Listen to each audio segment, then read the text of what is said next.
I developed yesterday on the way home. Yeah, it took us nearly 2 hours to get home last night on an hour and 20-minute journey. Ah, the joys, morning all, it's Thursday. Nearly the end of the week. Big glad of it. We're heading down to South Cumbria once I've got rid of this service off the back of the van from yesterday. It's not just a service though, it was penciled in for tomorrow. But the machine quit driving yesterday. Didn't want to go any further, didn't want to do anything. And that phone call came in. 20 to 5, and I literally got home. The customer rang. So we're going back down south again today. Weather should be better down there though than it is currently up here. Showery up here today.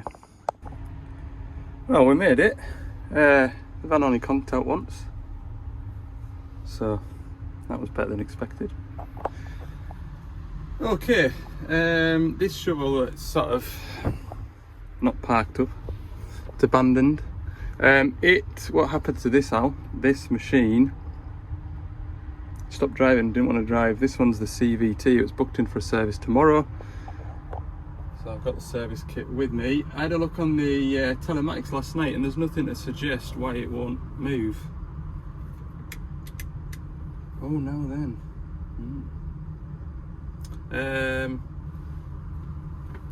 So yeah, let's just see if it will move first.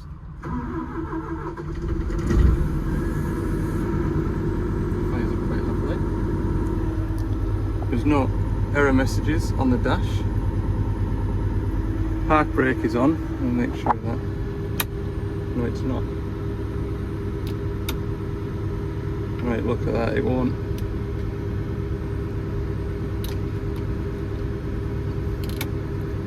Doesn't want to release the park brake, so therefore it won't move. So we're going to the machine's service menu. So we can see the parking switch is illuminated at the moment. That's park brake on. Flick this switch and that goes out.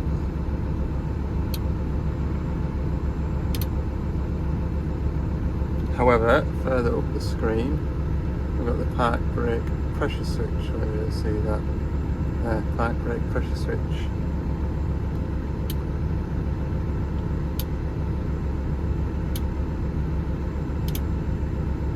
That ain't working. Park brake pressure switch. Where are you at?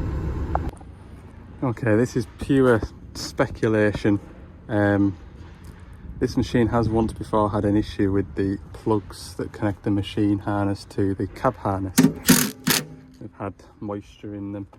So I'm just going to check the plugs in here first, just to make sure I'm not going to go chasing a problem that exists in here. It's very quick and easy to do. And it's also got a problem with the return to dig, which will obviously go through this plug back into the cab. So I'm just going to check everything out in here first. Okay, those plugs are okay. Those plugs are okay. So I need to look at schematics now and figure out where stuff is. I've just been in the cab and checked the fuse, because the fuse 107, I knew it probably wasn't blown, but I thought it's worth checking. Fuse 107 feeds the return to dig sensor and the parking brake switch.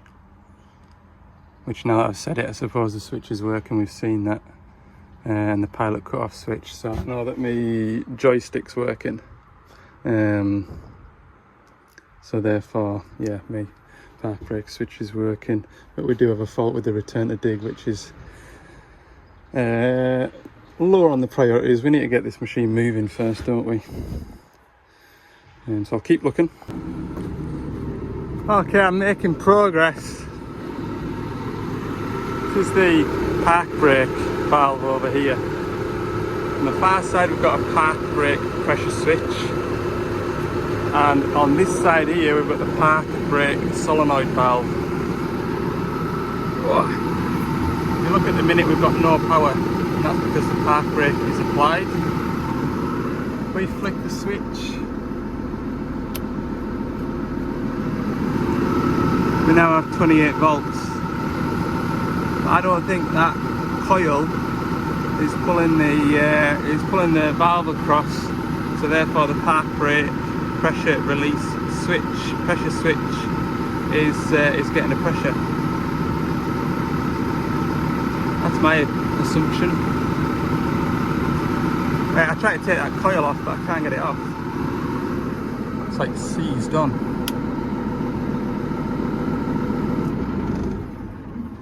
Definitely don't think I've got one of those coils on the van. We'll see. We'll get it off first. I'll try to anyway. Blimey, that took some getting off. Resistance value of this should be 23 ohms, according to the sticker here. I've got an open circuit. So it's that there that isn't releasing the handbrake, so therefore not giving the park brake pressure sensor, no, it's not a sensor, it's a switch, it's on and off. It's not giving the pressure switch a signal to then allow the machine to go into drive. Need one of them. Okay, that is, yeah, we know that's gubbed. We don't have a fresh one anywhere within the Gordon's group. That's because nobody's ever fitted one before, which is fair enough. So I'm getting one for tomorrow morning. So this machine is going to be down until tomorrow morning. Right, let's continue on. We might have another part to order yet. The return to dig isn't working. Have I got enough space to lift the boom up and down here? Yes.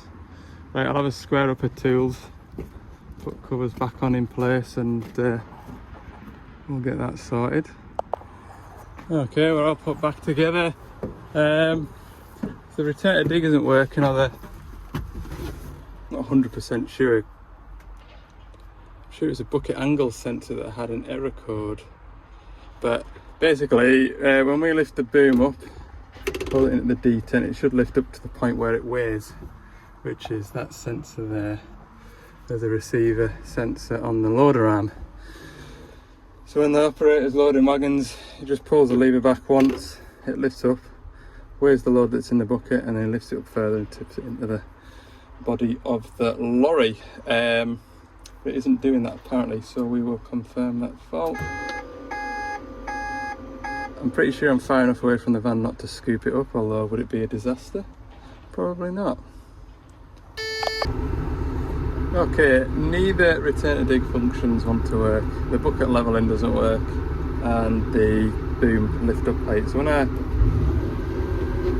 that should go up a bling, and it doesn't.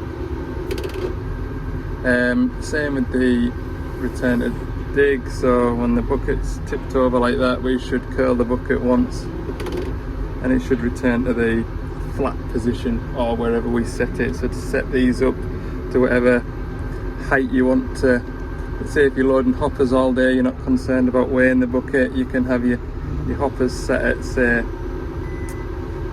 that height there. We press and hold this button here, hear the audible beep, and then every time you go from below that point up, it should automatically stop at wherever you've preset it.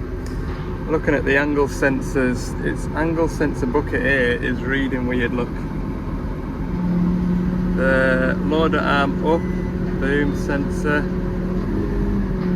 is reading, and all of a sudden I get my angle sensor bucket A back, but it still doesn't allow it to return to flat. It's disappeared again. So we've got a bad connection or a bad potentiometer. Let's go and find out. On the previous Dash 5 models, we had a little arm attached to that slotted bar there, and I call them magic eyes proximity sensor, which did this job. This is a bit more accurate. It's behind this box here. We've got potentiometer and arm linkage. You can see the arm and linkage is free of any kind of obstruction.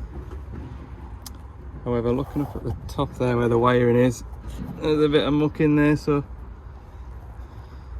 fingers crossed it's something easy like a damp plug. I'll have a look anyway, try and get this box off. It's had a knock there from a big stone. These normally just fall off. Oh, not unless, oh, there's probably bolts up on top here underneath this. Get a chisel. Okay, that's that cover off. Still got a bit of excavating to do. That's the plug going in. As you can well imagine, sat in damp. Got that wire there. It seems to have a stone on it. It's been stuck there with grease. Get you out the way. Alright. Oh look, broken wire. You can see it.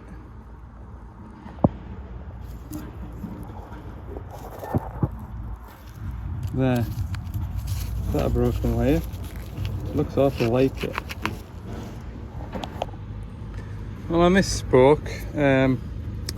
Thought there was a broken wire down there, but there isn't. Look, they're all attached. I've pulled the conduit out. The wiring looks fine. There's no nips or anything like that. I'm not really showing you well there, sorry. Plug's clean inside anyway.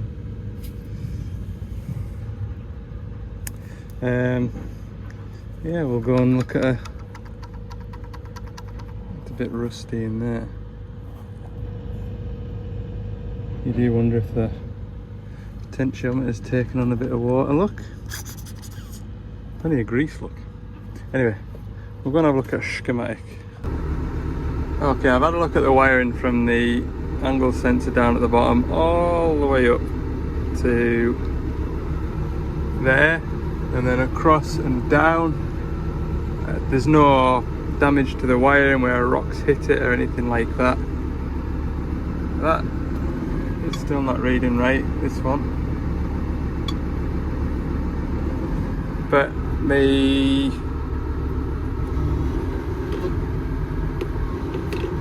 it hasn't, it's stopped now. Just before there, this was reading the same value as the bucket sensor B, and my lift height was working. It's not now, look. So I'm on the right track. That angle sensor needs to read correctly and stable. It's got to be the potentiometer because nothing else is moving now apart from the bucket. We're not being that severe with it.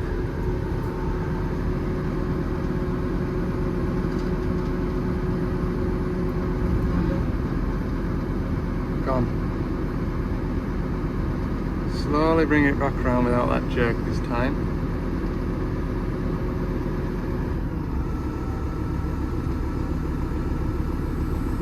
Oh, it's come back.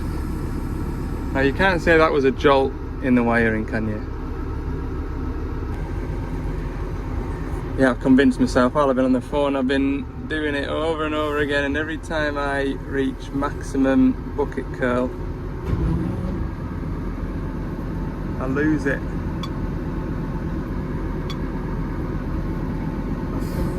Empty the bucket off. Oh, it's come back. Curl the bucket all the way round, quietly. Gone. Has to be that potentiometer. So because this machine isn't going anywhere till tomorrow, we'll leave the potentiometer on that other 420. Okay, it's just after 2 o'clock. I've had my lunch. I've just had this engine running, ready to service it. I'm happy with my diagnostics. Happy with what I've got on order. I've got an angle sensor ordered and that solenoid coil. We're back in tomorrow morning. Get this shovel up and running. I'm going to service it now while the machine's parked up. It's not like it's an inconvenience to have it serviced this afternoon. The weather feels like it's changing now. It's going dark. I'm pretty sure it's to rain from about 4 o'clock. Which should mean, touch wood, by the time I wrap this service up, it'll be starting to rain. That's the point, that's the goal. I'm going to do it or not?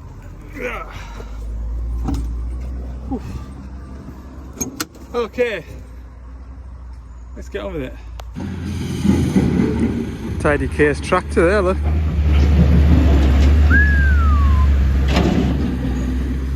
That sounds the part, doesn't it? Right, engine oil's draining.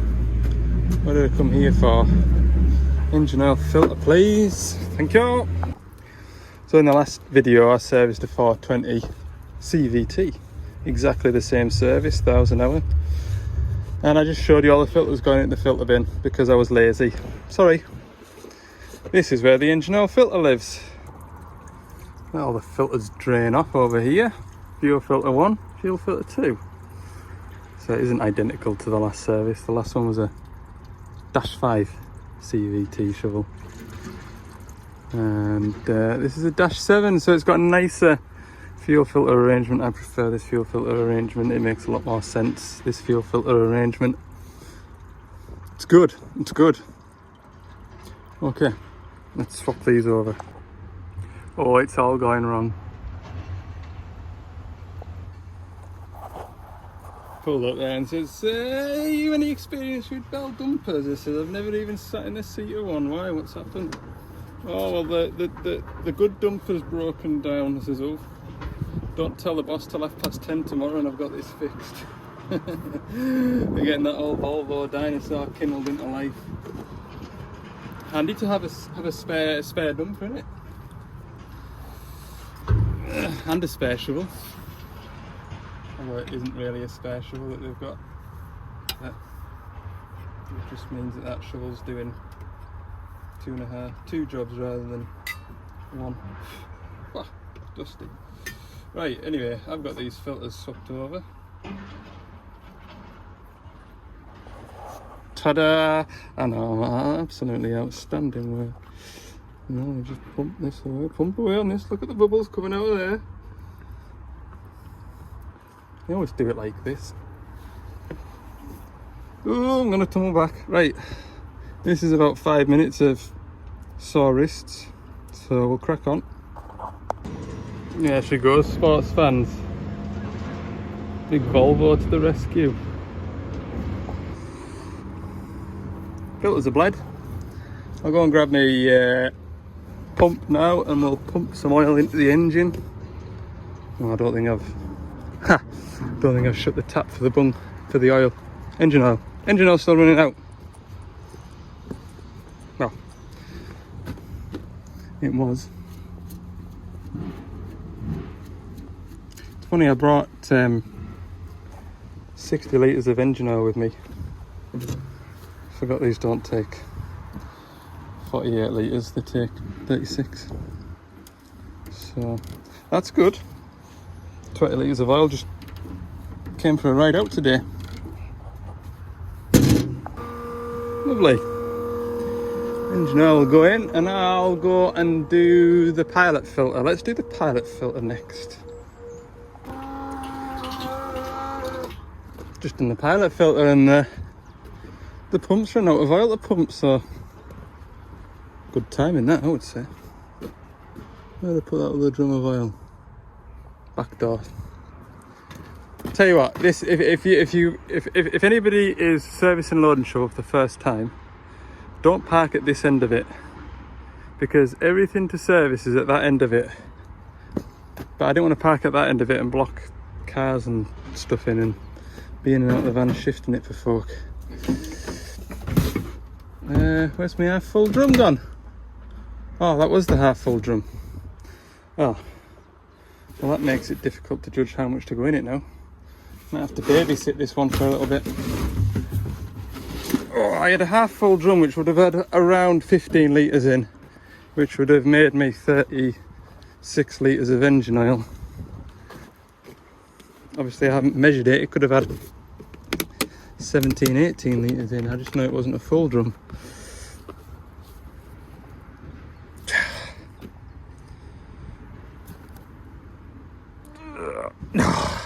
hate drums like that. I have to go and find a pair of pliers now to open that.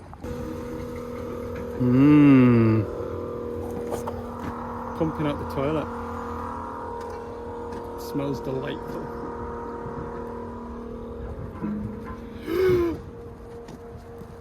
Do the rest of the service, hold my breath. Right, this is called an engine oil flush. So you put too much oil in because you didn't do what you said you were going to do and monitor how much oil goes into it, and then you just drain some back off again, and it just helps flush the engine out a bit. I'm professional that way, you know. Yeah, we don't want, just, you know, get stuff out, the nasty stuff. What a difference in AdBlue filters.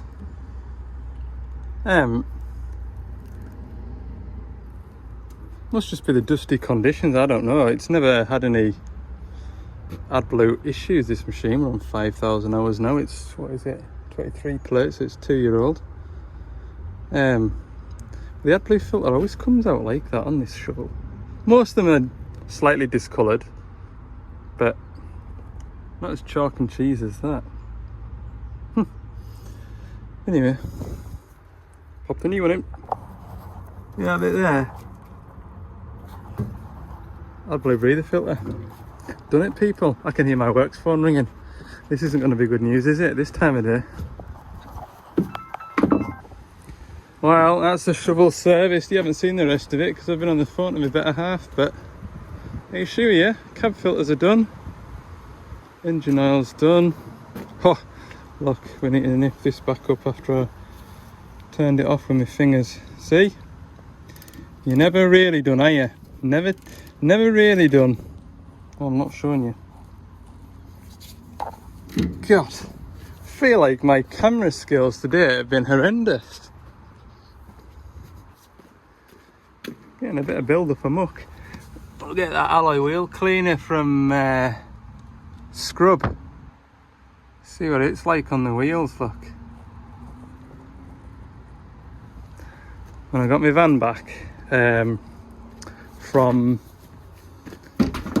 Mercedes the first time after it had a new engine, that evening I went and did the tyre rating. It was all, the van was clean, in fairness to them. They gave the van a right good wash off after it had the new engine. And I thought, it was a nice evening. I thought, I'm just going to go and sit on the driveway and colour in my wheels. How sad are you, Al? Well, that's sad. That's how sad I am. Anyway.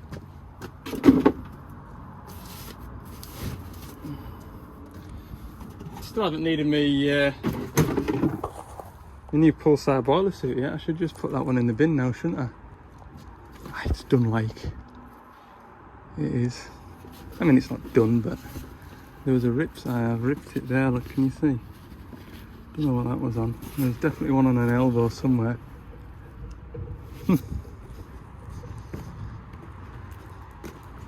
Right, shall we see if it starts? Ready?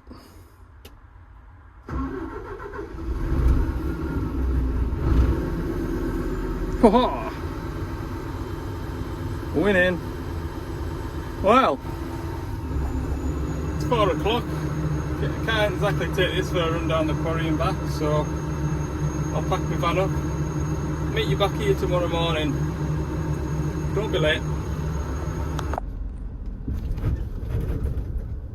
Friday. 13 minutes past 9, I already want to go home.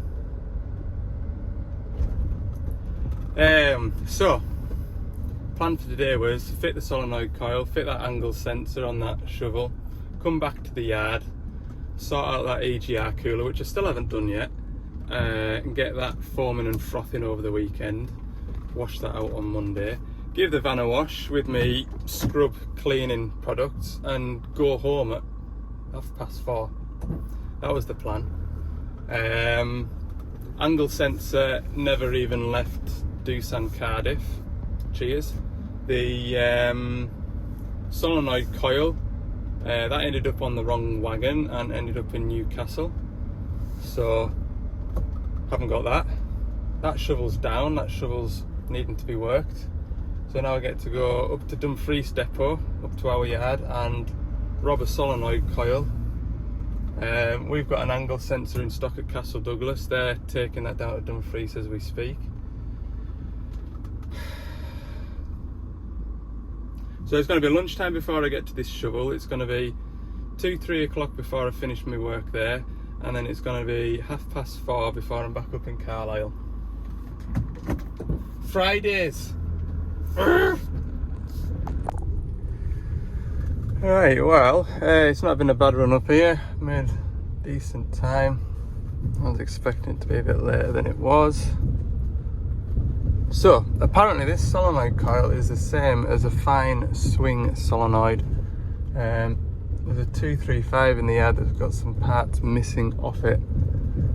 So that would be the go-to machine to rub it off. I'm pretty sure on a machine that isn't a CVT, like that one there, the solenoid coil that I want is in a really tricky position.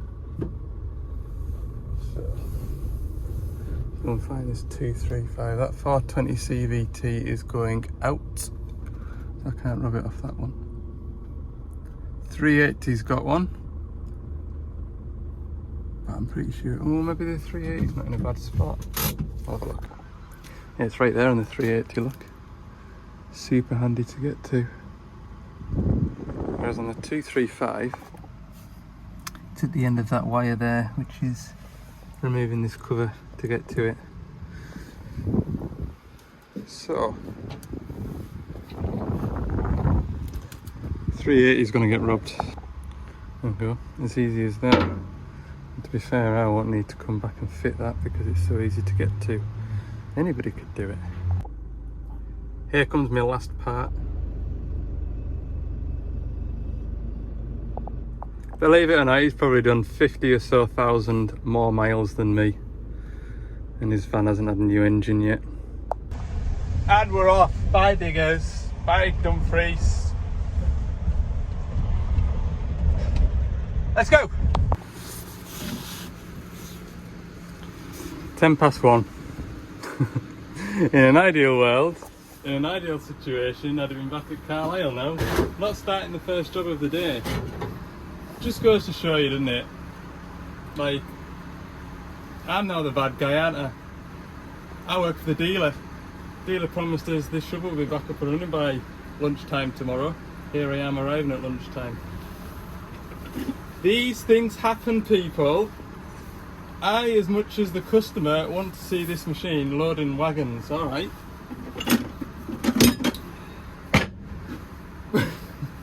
It's just life. Life sucks sometimes. These things happen. Speaking of which, I had to switch the van on and off 5 times to get here today. That was fun. Anyway, I'm reliably informed that as soon as I've got my work caught up with, I can take my van to Mercedes and they will get straight on with it. That's what I'm told. So as soon as I've got that SCR back on that 140 out West Cumbria, as soon as that job's done, it's going in. So I'm hoping to do that on Monday, I think, if not Tuesday. So anything after Wednesday that gets phoned in, start to see what we can do with what we've got. Right, that's the brand new second-hand one fitted. It literally is brand new, but off a different machine. Right, I need to get the key for this. Yeah, I'm going to get the key for this. Flipping hope I've diagnosed this right. I've got very little patience to be disappointed. Okay, I honestly haven't I haven't tried it. This is the honest truth. You will get my reaction to whether or not I've sorted it. So we're going to flick the switch and we're going to see that PN disappear to just N. Yes! Yes! Yes, it's going to move. Flippen. Ah, wonderful. Well, that's good. As for the bucket position sensor, that's not really the end of the world if that doesn't fix it. Because this can still load wagons. I'll reverse it back a touch. And I'll crash into the video. No. I'll reverse it back a touch, and then the van door is at the position sensor bit. Good! Wouldn't that have been the icing on the cake? Right. Fit this sensor. Job's a peach. Where's it gone? He's got eyes there. I've been chatting away to this fella here. He looks after the dump trucks on here. I think there's a bit of the crushers as well, but yeah, I've been chatting away while I've been putting this together. So I've got the potentiometer off, as you can see, and there's a lot of play in that, believe it or not. I'm fairly confident that's going to cure it. I'm just putting this box back on. We'll jump in the cab and try it. Obviously it's had a dunk with a rock, so I'm going to try and square that up and out. Yeah, everything's good. We're doing all right. And 2:30, finishing time. Let's all put back together. Just going to behave itself or what? Okay, bucket sensor A reading. Yeah, it's reading all right, I think. We'll lift the boom up. Back. We'll put it back on the floor, make sure it goes to its weighing height. So we'll pull this lever back. There we go, that should stop in the middle of there. Perfect. That is at the weighing point. We'll give the bucket a full cycle. That is reading the bucket all the way empty.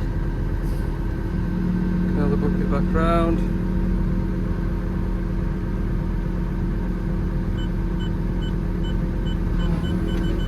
Good, there's not a dead spot over there, so that's good.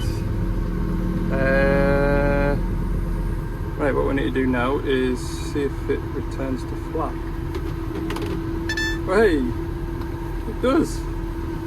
Empty the bucket, flick this over. Ha, fix that as well. Wonderful. Hey, up, my works phone's ringing. Hardly had time to get out of the cab before they were wanting that back. Good. At least it's all working as it should. Time spent diagnosing yesterday was time well spent. Oh, it's not been a bad old day, but I mean, for me on paper, what have I done? Driven a van for 6 hours and then done 2 hours work. At least it's all been for something rather than for nothing. I'll probably put you down here because I'm going to go to B&M Bargains, get some oven cleaner, pour some oven cleaner in that. I'm going to pour oven cleaner in that EGR cooler and leave that to fizz. And I'm going to go home because I'm thoroughly full up after this week. So we'll see you all in the next one. Thanks for watching this. If you've enjoyed it, click the like button. And if you haven't, subscribe please. And enjoy the rest of your weekend. Bye for now.